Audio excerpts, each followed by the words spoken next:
This video was brought to you by the lovely members of my Patreon. Like I said, you've got these men who identify as gay, who mostly date men who do occasionally sleep with women. And you might not understand their homosexuality because they sleep with women. You might not understand that, right? You might not get that, but do you have to?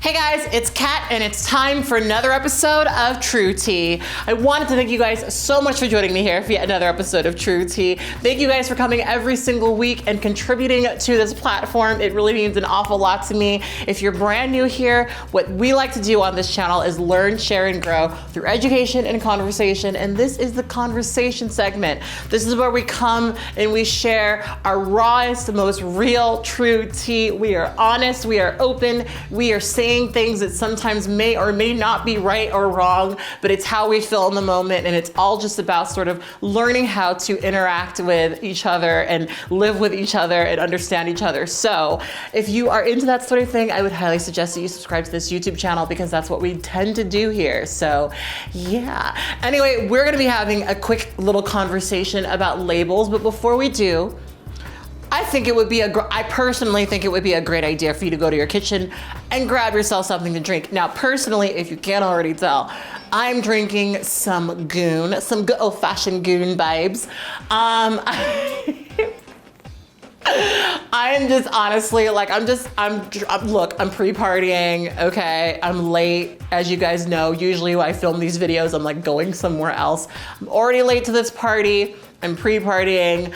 Listen, don't judge me, judge yourself, worry about yourself, okay? But for now, darling, I'm drinking some goon, so I hope you drink some too. This is, what is this? This is actually Pinot Noir by Franzia, because you guys know I only drink the fanciest stuff. So anyway, let me know what's in your mug in the comment box below, and let's get into this conversation. So, I wanted to talk to you guys about labels because I feel like there's been a common theme throughout the past couple of True Tea videos that I've done. It's all been about this sort of wrestling with labels, you know, whether it's wrestling with sexuality labels, whether it's wrestling with gender labels, whether it's wrestling with, you know, specific types of inner trans community identities. Like, there's just so many different things. And I wanted to sort of have a sort of general video about how I feel about labels, because I think it's actually a fairly complex conversation. And of course, you guys know, I really want to, you know, bounce this off of you guys and see how you guys feel about this, because you know, labels are such a complicated thing, and I think that they have use and sometimes they don't have use. So yeah. So when it comes to myself personally, there are some labels that I apply to myself that I think are just kind of true. I've talked previously in videos specifically about politics that when it comes to my worldview, I only have like a handful of worldview perspectives that are really solid, that are sort of like, this is how I feel. I'm probably not going to change my mind. It is what it is. And those are the label of feminist, humanist, atheist, and intersectionality-ist. You know, I believe in all of these things fairly strongly, and they are labels that I apply to my worldview. And it's not to say that these labels can't shift or change, but they are what make the most sense for me, at least when it comes to my worldview. Now, when it comes to myself, you guys know I'm a transgender woman, and obviously there was a time in my life where I had to sort of say to myself that the label of woman was what felt the most realistic to me, which was felt the most, you know, true reflection of who I am. And you know, in the past couple of videos that, well, actually, let's start it with this right away, okay? Let's just solidify this thought when it comes to labels. Let me take another swig real quick. Now, I don't know if people can piece this together or not, but I'm a fairly confident person who shares perspectives that are informed by experience, you know. While I do open up the conversation, while I do allow everybody to kind of comment and share, when it comes to how I personally feel about myself, these are things that aren't going to be changed through a couple of, you know, conversations on YouTube. You know, for me personally, I know that for the past couple of weeks, we've kind of entered into a lot of conversations that allow a lot of cis people specifically in the audience to question my womanhood, to question whether or not I am a woman, right? And to be completely honest with you guys, when it comes to that particular conversation, you could call me a man every single day I'm on here, but I'm not going to agree with you. You know, like I'm somebody who, if you can't tell already, I'm very, very self-reflective. I think a lot about stuff, and I tend not to apply labels to myself unless I find those labels to be truthful. So while we are having a conversation about labels here, I want to make it really clear that the labels that I apply to myself, for the most part, are pretty solidly understood and are not going to be changed. I'm not opening this up for you guys to question my identity or to question the labels that I apply to myself. I'm simply having an open general conversation about labels because I think that the concept of labels is very interesting. Now, over the past couple of weeks, we've kind of danced around different conversations about sexuality and gender. And I think when it comes to sexuality and gender, it's really interesting to see just how people react to the way that people label themselves. Now, I might do a whole video about this at some point, but you guys know that I'm part of various sex positive communities, right? I'm part of various communities where it's open, it's kinky, we're tapping into our more carnal interests, right? And one of the things that's been very interesting about being involved in some of those groups is that you have this sort of interesting relationship with labels, right? Now, maybe one day I'll do a whole video about this, but you know, there are some parties I go to where it's basically like, there's, long story short, no gay shit, okay? You can do basically everything, girls can do whatever with each other, but there's no gay shit, right? There's no gay shit. And it's always really interesting for me to be in those environments because in a lot of sort of sex positive environments, you've got like, you have this weird thing where people are actually being really, really honest and open, but if a place has a rule like that, they're not quite being as open as they would like to be, right? So I tend to prefer the places that say anything goes, be yourself, love what you love. I go to the places that are like, hey, straight people, basically straight people and bi women only. And then I also go to places that are like, hey, everyone is a free for all, right? And obviously, even though I feel, we'll do this whole other conversation, even though I definitely feel more at home in the very like straight spaces, I love the openness of the free for all, be yourself sort of thing.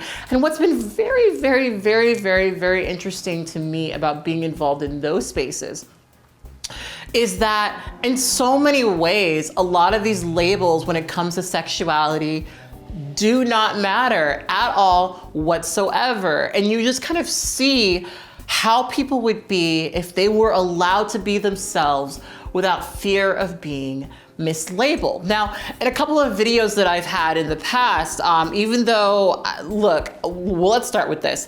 I hate that every conversation we have about sexuality centers around cis men and whether or not someone is attracted or not attracted to cis men. I don't know if anyone's really ever noticed this, but whenever we have a conversation about trans women, period, we could be talking about transgender women playing soccer or transgender women painting a picture. We always have to bring it back to whether or not a cis man wants to fuck them.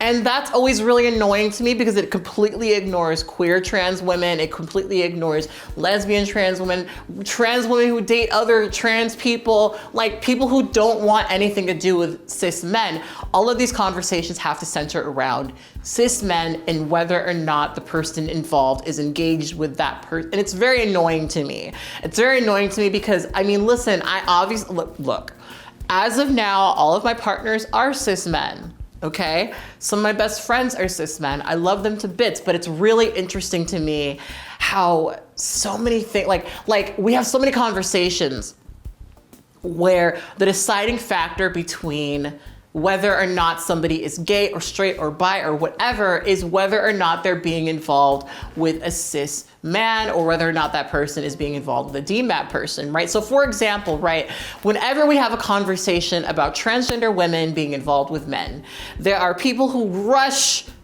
rush to the, to the comment section to say that those men are gay. Now we'll probably get into that a little bit later, because that's kind of one of the starting points for this label conversation, right? But we go there, right? We go immediately to, this person is someone who's designated male at birth, who is with somebody who is designated male at birth. So therefore it's a homosexual relationship, right? But we don't, and this is a really interesting thing that I've learned about labels, but we don't have similar conversations about, for example, men who identify as gay who have had sex with women, right? One of the early things that I kind of recognized about, when I got into the BDSM community, when I got into these sex positive communities, right, I learned about two different phrases, right? I learned about heteroflexible and homoflexible, right? Now, coming into these communities with a very solid view of my own sexuality, and honestly, kind of a rigid view of a lot of other people's sexualities, it was very interesting to hear these two terms, right? These heteroflexible and homoflexible. But I guess I could understand the heteroflexible part because I kind of have acknowledged and seen and observed men who sort of live that way.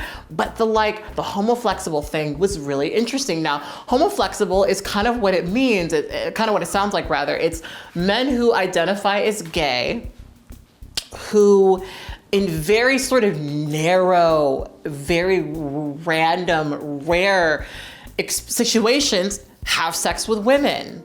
These are men who through like 99.9% of their life describe themselves as gay men, but they may have a couple of experiences with women. They may even form relationships with women. I know somebody right now who is married, very much in love with, very much sexually attracted to a woman, right? He's a man who's very much sexually attracted and engaged with a woman, and he's in love with her and all this other stuff, but he considers himself to be a gay man, right? That's who he is. That's what he is. He has a sexual and romantic relationship with his wife, but he identifies as a gay man. And here's the thing. I just explained this to you and you're probably confused. You're like, what the hell? What the fuck? Like, what? How could you be somebody who identifies as a gay man and is married to a woman and has sex? Like, how does that make sense, right? But I've said this in previous videos and I'll say this again.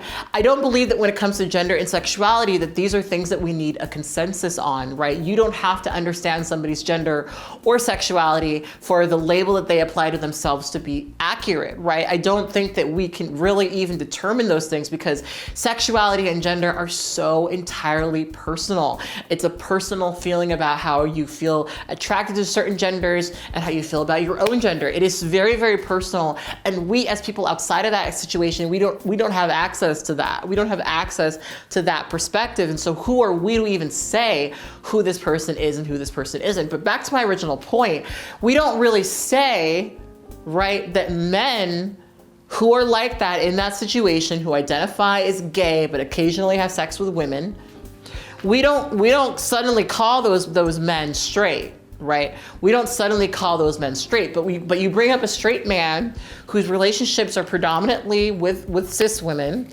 who occasionally sleeps with a man, and that man is just full on gay, just full on 100% a gay man, right? And and when it comes to adding trans women into that conversation, into that equation rather, that annoys me because gay men are a certain thing. Gay men are men who are, specifically and narrowly attracted to, romantically and physically, they're attracted to men, right? They're attracted to men, right? That's exclusively, they're attracted to men, right? And so, we have a lot of these conversations about these men because, I think Malik Yoba is not a great person to talk. I wish that I brought that home in my video. Malik Yoba is not a really great person to be defending in these conversations, right? But a lot of people were upset with him because he wasn't coming out as gay, right?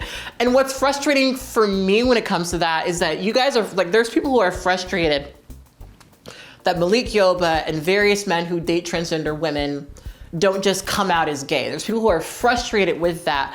But what they don't get is that they don't come out as gay because that's not a label that applies to them. That's not a label that applies to them. They're not suddenly men who are exclusively attracted to men, that's not how this works, right? That's just not how it works. Most men who are attracted to transgender women are first attracted to cis women. And maybe we'll do a whole video again about all the different intricacies and reasons why men are attracted to trans women.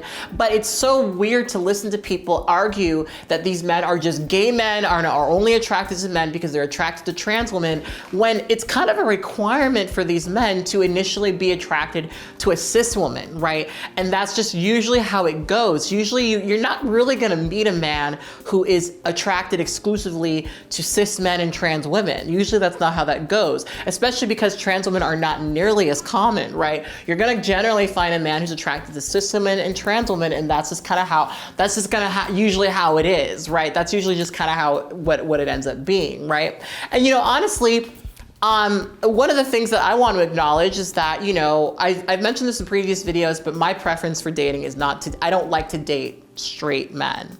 I don't say straight in quotations for that reason, but I don't really like to date straight men for many reasons. And a lot of the reasons why I don't like to date straight men is because a lot of them are very invested in maintaining that label. And I personally find people who are very invested in maintaining that label of heterosexuality to be very exhausting to date. I've been in so many really shitty, upsetting experiences, all because a man was genuinely afraid of me contradicting his own narrative as a heterosexual man, right? For me personally, it's funny because I thought about this a lot in the conversations that we've been having recently about sexuality on this channel, because I think about the times when I reference my own sexuality, right? Like I said, I go to a lot of sex positive things where, there's basically no gay shit allowed unless you're a woman, right? And so what ends up happening, because I usually go and I'm just sitting there with my glass of wine, socializing because I'm a weirdo. And because I'm there, a single woman alone, I get a lot of women who approach me. A lot of people who are there because there's a lot of couples who are there because they're specifically looking for a woman to join them, right? And I'm just sitting there being cute or whatever with my wine or whatever. And they approach me and they flirt with me and they talk to me. And I'm always very flattered, but I almost always say, usually at the 10th hour, usually I let them talk to me, because I'm not really good at rejecting people, to be honest with you. I'm not really great at that. But usually I will say at a certain point, oh no, I'm so sorry, I'm straight, right? Now, what do I mean when I say that? Now, I know there are people who are listening to me say this and they're like, Kat, listen, you're a transgender woman, you can't be straight. We're not going to unpack that, but what I mean when I want to really talk about what I'm really trying to say when I say that, especially within this context, right? So what I'm saying to this woman who's hitting on me is that I'm a woman and unfortunately I'm only attracted to men. That is what I'm saying. That is exactly what I'm saying. That's what I'm trying to communicate, right? And so a label in that context is very useful and very quickly and accurately communicating exactly what I feel, right? And now, like I said, I'm a trans woman, and like I said earlier in this video, y'all could debate about whether or not I'm straight. Y'all could debate, this is another point. Y'all could call me gay all day long. Like you could literally call me gay all day. You can call me gay and a man all day long. You can call me a gay man, okay? Like a 100% big ol' gay black nigga, okay? You can call me that all day long. And I talk about this in other videos when I talk about like things offending me and confidence, but like I know that I'm not a big old gay black man, and so so it doesn't bother me that you mislabel me, right? But if that's what makes you feel comfortable, if you need to do that, be my guest, right? But I call myself a straight woman because that's the most accurate way to describe myself. It would actually be not only confusing, but inaccurate for me to say, yeah, I'm a gay man. Because first of all, I'm not a man. First of all, I'm not gay. Like there are all these different things that like they just don't make sense. Like maybe it's comfortable for you to label me that way, and I think that's what I'm trying to get at is like for a lot of cis het people, they like putting certain labels on me, like man and tranny and this and that, faggot, all these different things, because it helps them make sense of the world. It helps them make sense of the world, right? But when it comes to labels that I apply to myself, I'm not going to apply those labels when they don't make sense. Like not to be a bitch or whatever, but I'm obviously a woman. Like, I know that people want to debate about this and say this and that and like take that label away from me or whatever, but I'm obviously a woman. I'm very clearly a woman.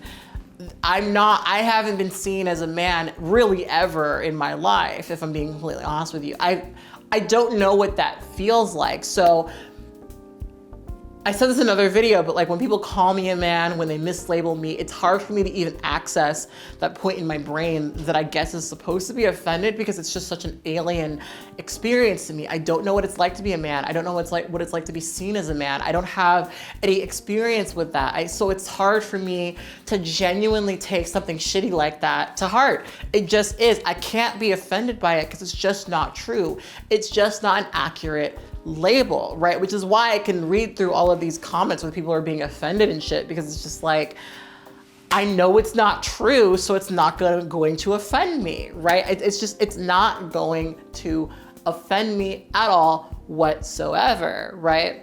And so I think when it comes to labels, it's like, it's so complicated, because like I said, one of the beautiful things about some of the spaces that I go to is that you walk into a place. Like, there's some places I go, the places that are very open. There's some places I go and you might not ever have a conversation about what somebody's gender is, what somebody's sexuality is, what is their long list of labels. But you can connect with them in an organic way where we're just both humans existing on the same plane. And we're engaging with each other, and maybe we're drawn to each other because we're attracted to each other. Who cares about labels? Who cares about this? Who cares about that? We're drawn to each other, and we're drawn to each other for various reasons, for various markers, for various expressions, right? We're drawn to each other, and we don't really even need to get into labels. And I think that it's really beautiful when you have that sort of marriage where not only are you connecting with each other based on just who you are right now in this space, but also not really being, because there's some people, I mean, we'll do a whole video about this, but like there's some, let's just be specific. There are some cis women that if a man came up to them and said, I'm a bisexual man, they would say, well, shit, I don't want to be with a bi man because of this, this, and this, and this, and this. That might be a man who they connect with, they get along with, they're attracted to, who could be their soulmate because this person labels themselves as a bisexual man. Oh, suddenly, I don't really know about all of that, right? I don't really know about all of that. I think that people really do miss so many opportunities to connect with really interesting, cool people that are great for them because they're so invested in labels. And look, listen, I'm talking as somebody who was stealth, okay? I'm talking as somebody who was very, very, very, very, at one point in time, very invested in this idea that I would never be seen as transgender, right? And maybe we'll talk about that a bit in this video, but like, honestly, it's like you just, at a certain point, it feels really good to let go. At a certain point, it feels really good to let go about how much you care about those labels. And it feels better for you to let go of people who care about labels, which is part of the reason why I prefer men who are bi or pan, and not because they're attracted to men, not because I think I'm a man, not because of any of that shit, but because a lot of times those people are the people who give the least fuck about labels, the least fuck about that. And navigating around somebody who is like super invested in how other people feel about the label they apply to them, it's exhausting. It's exhausting. It's not worth it to me, and it's not a good time. I don't want to be dating you and dealing with you while you're trying to manage your image, right? I want to connect with you in a real human way. And unfortunately, in my life as a trans person, I've interacted with a lot of men who like me, are attracted to me, are interested in me, would love to be with me, but are so afraid of the label that would be applied to them if they were with me. In fact, let me tell you guys a quick little story. Let me tell y'all a quick little story. Okay, I will actually make this quick since I know this video is going on quite long. When I was in college, I think it was my junior year or something. My junior year was the first year where I was like really discovering that I was passing, right? And when you're in that position, you don't really know what's happening. You don't really know how to navigate around that shit. So I did some stuff back then that I wouldn't do now. It was graduation night, right? And graduation night was really interesting because you got a lot of people who come from like the city and come from off campus and things like that. And so it was kind of an interesting mix of people. And I met this group of guys, right? And me and this guy were really, we're really hitting it off. We were getting close to each other. We were connecting with each other. It was that thing that I described before where we're both just drawn to each other. Whatever, forget labels, forget all this bullshit. We're both really drawn to each other. And I was going with the flow. I was taking his lead. I was doing that sort of thing, right? And so we were jumping around all over town. We were getting drinks. We were doing, this is when I was under 21. And so we were being a little illegal and getting out alcohol for us and things like that. But we were just having a good old fucking time, right? And we messed around a little bit. And back then I definitely did not know how to have the conversation with men about me being trans. I also wasn't very aware of people looking at me and assuming that I was a cis woman. So we just kind of went with the flow. And, I recognized that maybe that was a conversation that I should have had with him, right? And so we had our night, it ended or whatever. And the next week or something, he sends me this long message about how I should have told him that I was trans, and because apparently people had talked to him and things like that. And he told me that if he ever saw me again, he would fuck me up, right? And for years, for literal years, right, I felt really shitty about that. That was like a big awakening moment for me where I was like, I need to be more honest with these men. I need to tell these men. I need to be more straightforward. I pass, so these men don't always know when they're engaging with me that I'm transgender. So I need to actually say that, right? For years, right? So now, fast forward to about a year ago. I'm on the Tinder, swiping left and right. And I swipe on this guy who looks really familiar. Turns out it's the same guy from that night at the graduation party, right? We connect and we start talking, we put two and two together. And he tells me, because of course in all of my dating profiles, I'm very open about being transgender. I list it right there. I say it. I'm not about wasting time. I've got too many men in my life to really want to waste time on men who don't get it. So, and so he tells me that way back then when we connected, which was my junior year, by the way, he very much knew that I was transgender. He knew that I was trans. He was interested in it. He wanted me. But at the time, he was in that sort of circle of friends who made him, like, they found out and brought it to him and then made him feel like shit for being interested in a transgender woman. And so where he was back then at that time in life was he was going to do whatever he had to do to defend his image of heterosexuality. And so he threatened my life. He threatened to fuck me up if he ever saw me again, not because that's what he actually felt like, not because that's actually what his feelings were, but because that's what he could do to protect the label that was applied to him as a heterosexual man. And that was one of those, it was such a weird experience for me because it was like, I really did internalize that really bad back then. Because I was still navigating through shit. I didn't understand that I was passing. I didn't understand that talking about my transness with men was something that was important, right? And so to be in this position where this man very much not only knew that I was trans, but liked that I was trans and would have pursued me if it hadn't been for the label of gay or bi or whatever that would be misapplied to him. And it manifested in him threatening me, and it really scared me. It's funny because back then I was making YouTube videos and I talked about this when it happened, right? It was a really scary time for me, but in truth, he knew that I was trans. He could tell that I was trans. He liked that I was trans. He was pursuing me because I was trans. But because of labels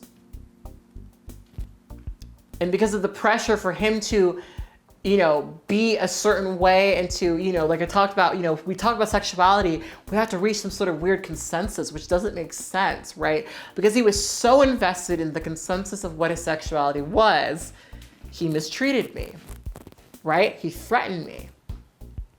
And let me tell you, it's not fun to be in that position. It's not fun to be in that position. It's really not fun to be in that position, right?